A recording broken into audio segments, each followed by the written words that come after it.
Kapin 900 ka mga individual sa usa ka barangay dinhi sa Mainit, Surigao del Norte ang gipahikling human ang nahitabong landslide.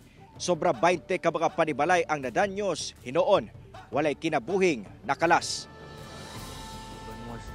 Nanga tumbang kahoy, midahiling yuta, nangaguba nga kalsada ug natabunan nga mga kabalayan ingon ani ang nahitabong danyo sa Barangay Siana sa Mainit, Surigao del Norte pasado alas 5 sa hapon adlong Sabado. Tungod sa hitabo, nag-ihay pagdaga ng mga residente sa lugar aron lang dili matabunan sa midahiling yuta. Pinaspasay ang nahitabong paghikling sa mga apektadong residente ngadto sa mga evacuation center sa lungsod sa Mainit o kasikbit nga lungsod sa Tubod. Sa tala sa LGU, may abot sa sobra 200 ka magbanay o 900 ka individual ang naapektuhan sa mga pagdahili sa yuta. Kapin 20 ka panimalay ang natubunan sa landslide. Hinoon, walay natalang namatay o nawala.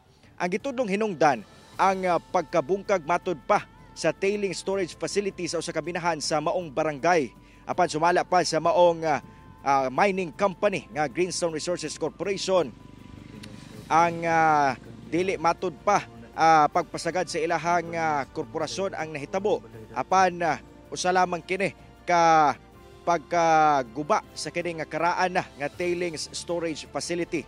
Karon nagpadayon pa ang investigasyon sa MGB ug EMB sa DNR sa moong tailings storage facility kung unsa bang hinungdan sa pagkabungkag diini nga miresulta sa pagkawala sa pipila ka mga kabalayan. Karon ginaplastar na sab ang mga residente o ginapangitaan og temporaryong kapuy-an kato mga residente nga nawad-an gayon og panimalay.